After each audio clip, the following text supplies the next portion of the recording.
let's ensure that there's youth inclusion in it. So let's take advantage of what we have and change the narrative by using technology.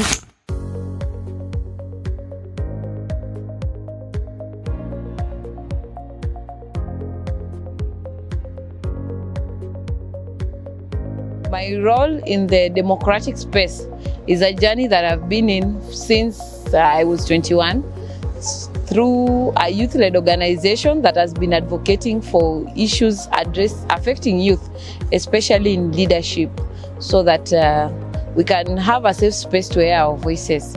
And from that active space in the civil society, I've been able to be propelled now serving in the county assembly, whereby we still entrench the same, pushing for social accountability, because at the end of the day matters democracy. It's having that, being in a position whereby you can be able to express yourself, be heard, and also just ensuring that what you're pushing for is also implemented and holding someone accountable at the end of the day.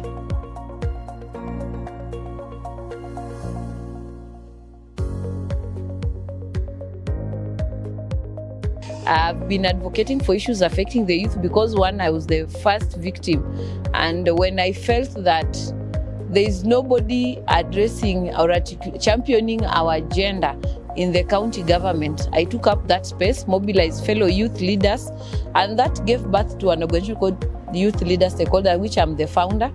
And from there, we've been able to push, especially for policies, and holding the government accountable towards what is our stake. In terms of tenders are being issued, we are having the 30% policy of ACPO, but is it being implemented? And who are these youth who are benefiting from that process?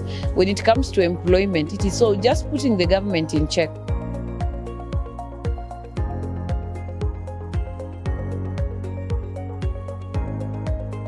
One of the greatest challenges is that the youth are always very easy population to manipulate.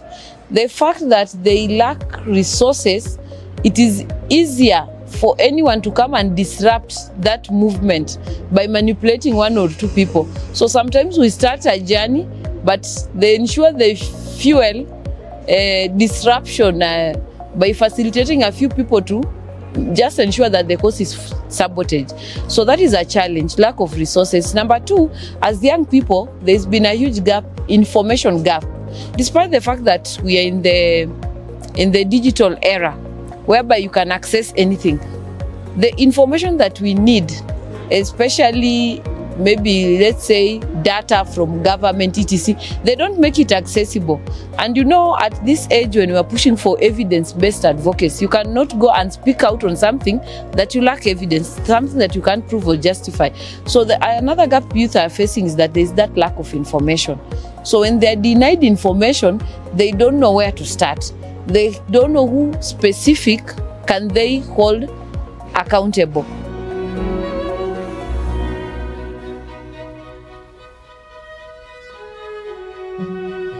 Some of the recommendation that I'll push for is, one, we need to expound the civic space, whereby we are building capacity of young people to understand their mandate and understand the critical role they play.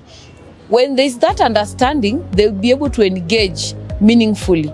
Because if you see the huge data of our people who don't participate in the youth, who don't go and vote, they're the people who are, if you look at our last elections data, even those who are registered as voters didn't show up to vote. So I think once we engage them, we open up the civic space and enlighten, build their capacity, they'll be able to participate more in that process. Another issue is to create space whereby we allow mentorship, because sometimes young people could be willing, but there's no one to show them the right way. So we need to have a champion for those who have gone ahead of us, to ensure you are mentoring someone. There's someone you are mentoring in that space, so that when you step out, they step in. So there is lack of mentorship totally. the youth have been left on their own to make decisions, so it's always mostly like second guessing. But with mentorship, I believe we'll have a very vibrant generation that will be able to take charge. Apart from mentorship, I also think we need to come up with policies and a way government operates that gives room for young people to hold a leadership position. For instance, when you see the government boards are being established, parastatal boards, etc. When you look at the people who are being appointed, they are mostly very senior members in our community. Most of them, some are retired. Youth representation is rarely in that space. But you see, when we are having these established boards and youth are being factored in, it becomes a factor. You need a youth there. That person will be able to anchor the voice of young people in that space and also influence, but also get an opportunity to be mentored by those who are there, so that we can have a generation that can be able to take over. So when we push for that inclusion in every sector, every board, every space that it's bringing people on board to represent or to champion for our cause, let's ensure that there's youth inclusion in it. It will go a long way into transforming a country and where we are headed to.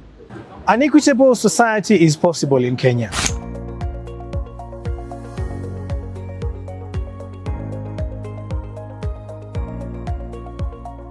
How can we do that? One is by ensuring each and every individual participates in processes that are supposed to realize development. For many years, these kinds of discussions, these kinds of deliberations have been left to only the older generation, and more particularly men.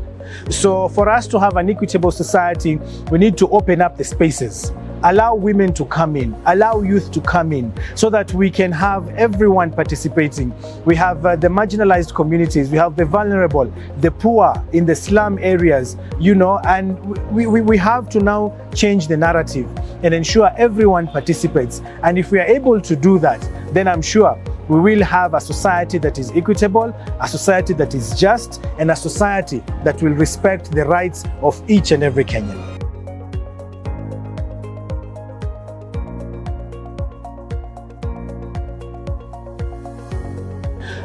Technology is an important element when it comes to democracy and more specifically development in our country.